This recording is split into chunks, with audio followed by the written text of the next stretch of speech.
Hello, everyone. Welcome back to another horror review. Uh, Forgive me if I'm a little spaced out, but I decided to quite smartly smash this series out overnight, and I haven't liked my sleep, but I gave up on it to get this done and get this review out. Bloody hell, man, this was a slog. So we're talking about the Midnight Club. It's a series that just dropped there on Netflix. God, this I'll try and be as polite as possible, but holy shit, this was a struggle to get through. There was the makings of an interesting plot. So basically centered around what we've got here is a hospice. So it's for terminally ill kids, well, teenagers, um, various ailments, conditions. And it's basically the idea that they go be part of a community. You know, why America likes their cults and their culty type thing. They all have the group hug because they don't like their families. But yeah, essentially that's what it is. It's a place where they'll go voluntarily, or their families send them there. It's all very strange. To basically just be left to wait out their lives. It's not even about needing specialist hospital care or anything. It's just I'm down, you're down. Let's all get into a group. There's 8 of these characters. It all revolves around the main character is Alonka, who is God, she's horrendous. She's not a nice character. She's a bit self-absorbed and whiny. It's the way she comes across. She researched this place because it used to. It's a bit like Waco. You know, it was owned by a cult and then taken over by someone else. And then the thing that drew me in, and I'm a fool, but Heather Langenkamp, and if you don't know her, she basically, for those that might just come on this, but she played Nancy in Nightmare on Elm Street. She's a great way about her. She's an understated character. She doesn't try to be anything, if that makes sense, like the superstar, but she has a real cool, understated way about her. Always liked her from early on.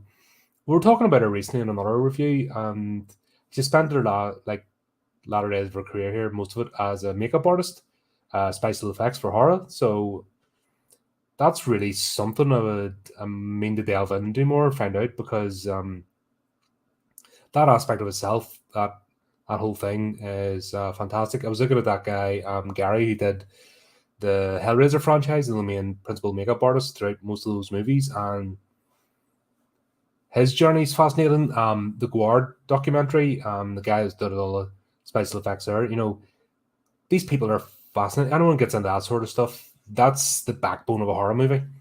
Special effects, which makes me wonder why there wasn't really any in this series. Like you have somebody like Heather in this. Her jam is horror and comes from one of the most well-known franchises in the genre. Even normies know about Freddy Krueger. You mentioned that, and even a normie will know about it. He also has a background in special effects, and this movie doesn't really have any. What it does have a lot of is feelings. This is a soap opera. This is 10 episodes of people giving speeches and talking about their feelings. Why did it need to be 10 episodes? This could have been condensed into 5 episodes and been a lot tighter. Now, there's a couple of layers. There's the layers of kids dealing with terminal illness, their own mortality, and how they come to terms with it. And the idea of the Midnight Club, it's a tradition that started like from the place began. We all meet in the library and they tell scary stories. That's probably why they had to set this in the 90s, because there's no way you get that happening today. Everyone just be glued to their phone. So maybe that's why they did the 90s theme, because then there's no mobile phones, possibly. Because that's the only logical reason why this would fit, because the whole 90s theme vibe that brought in this didn't really add anything to the story, if I'm honest. The 90s was an interesting decade. It was transitional. A lot of the main topics they were talking about in this, the social commentary, most of that happened in the 80s and actually had come to a head in the 90s. So they're kind of, a bit jarring. We've had that early 90s was sort of the culmination of a lot of those conversations and stigmas, and it really got to that point of before the millennium, and then like there was a new mindset, and they're playing it out as if like mid 80s. This may as well be 1986 where they're talking about stuff now. I know America's a bit behind this thinking. Maybe that's coming at this from a Brit, and God, there's a lot of scenes with like evangelical type stuff, which we used to laugh at. You'd see that stuff, but then I forget that in America they actually took that shit seriously. We're over in the UK, you'd see one of these televangelists appear, and you'd be like, "Need to steal that. Need a clip of him or her." God, there's a weird one on YouTube. Keeps popping up as an ad. This creepy dude with these stupid sunglasses, and him and his wife sit down in this huge kitchen. And this ad, no matter how many times I say, don't want to see it, not interested. Yeah, keeps popping up. God, it's annoying. Like you just can't take these people seriously. Kind of shows the American mindset. If I'm honest, it's just find it a bit odd, but there you go. So this is 10 episodes of fluff, if I'm honest. So there's the story of the cult that ran it. There's the supposed hauntings that's going on in the building, but then they keep talking about their meds every 2 minutes, so they keep brushing it off. And the way to go about it just makes you go, meh, whatever. Like you're not invested. And it just meanders along. This is 80% people in a circle hugging each other. 10% of the spirituals, the actual supernatural aspect of this, and then another 10% of whatever filler. Not good. The more I think about it, I didn't enjoy this. There was a bit of a teaser at the end, or reveal, twist, whatever you want to call it, for another season. I don't, what I mean? If this goes into season 2, it's just going to be another 10 episodes of the same, just dragged out. Like, there's no... They could have made this a tight 8-episode or 6-episode series, mini-series. The storytelling, it's like there's 8 characters, and like they had to spend nearly an episode giving each one of them their made-up story, which, sorry, was it not given a character if they didn't tell their made-up story and the plot went along? It was already starting off with the premise, but they really dragged the arse out of this. Another thing is, they've lumped this in with Haunting in Hill House, Bly Mather, Midnight Mass. Now, they're all Shirley Jackson's work, but it's a guy called Christopher Pike wrote the book that this is based on. So that's a bit disingenuous, trying to lump it in with that, because it's not the same author. And in fairness to Shirley Jackson stuff, she follows some of the same tropes, but at the same time, she manages to throw in at least the drama and a bit of agency for the characters and a bit of tension. Well, this has none of that whatsoever. And I don't think, because it's not the first show I've binge watched. I'm a bit of a veteran at this, binge watching stuff and going 2-3 days without sleep, so that's all right. So that was just, there's nothing engaging in this plot whatsoever. Like, by the time you get to cram all the drama stuff into the last 2 episodes, 9 and 10, but up to this, you have 8 episodes of absolute fluff and nonsense and just dragging its heels. And it really didn't serve any purpose, because there's enough in there, right? You get the idea. You get the idea of their situation. You get the idea they're all struggling. There's enough interplay between the characters, so you get that. Then they could have focused on the actual supernatural drama and the solving the mystery, but they didn't. They just spent it was like half an episode of hugging each other, maybe not even 5 minutes of the plot, the mystery, and then the latter half's the story, you know.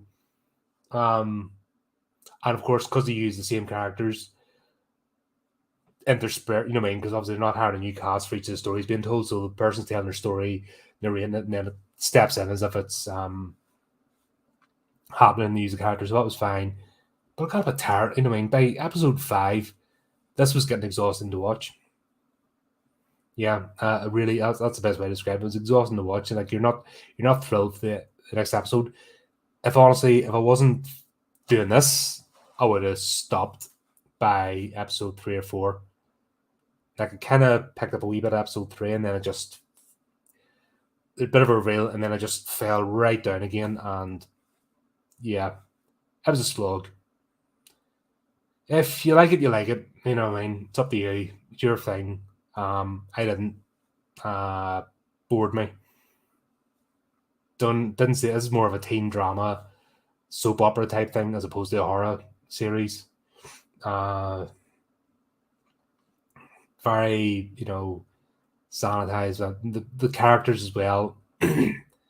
Kevin was all right. Kevin was the only one that had a wee bit of presence about him. Bit of stage presence. All the rest were wooden planks. Didn't care. I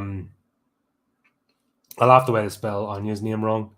Like, and they actually had an Irish girl playing it, who's some sort of TikToker. Checked up to see if she was, but they obviously didn't tell her how to spell the name because it'd be like, what the hell is this? But there you go. Plastic patties for you. So there you go. That's my review. Absolutely, just I slogged through this. I'll not be checking out season 2. Don't care.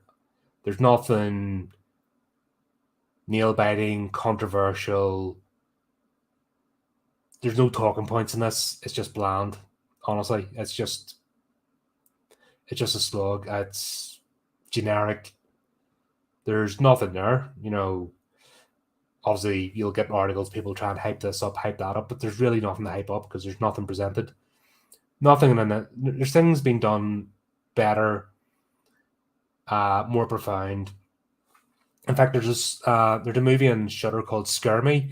If you watch that, that's only 2 or 3 characters, 2 main characters, and somebody pops in, Pizza Guy, I think, if I remember rightly. But these are 2 people telling each other ghost stories. But that, in the space of a movie, has more tension and grit and a dark comedy element that ramps up quickly, and they managed to do that in 90 minutes or so. This thing had 10 episodes and managed to tell nothing, and then squeezed it all in at the last to try and tease you for I think that's the tactic, is bore you to tears, get you invested if you want watch that kind of stuff, and then use the last episode or 2 to make you think, oh, another season, oh, exciting. Yeah. That's all I gotta say about it. I'm struggling here, honestly. Yeah, okay. We'll leave it there. Yeah. That was shit. Hated it. Not interested, just bit of a waste of time, but here. Sometimes I watch these things so you don't have to. So there you go. If you disagree, agree with what I say, leave it in the comments. Let us know. We can have a conversation. If you absolutely love this, fair play to you. You know what I mean? Like what you like. Never going to slag anybody off for enjoying things. Just definitely not my cup of tea. But there you go. Keep up to date. Have quite a few things. Going to have a busy weekend. A couple of interviews coming up. Reviewing another movie and with our horrific tale tomorrow night. So keep up to date. And until next time, keep it creepy. Keep it horrific.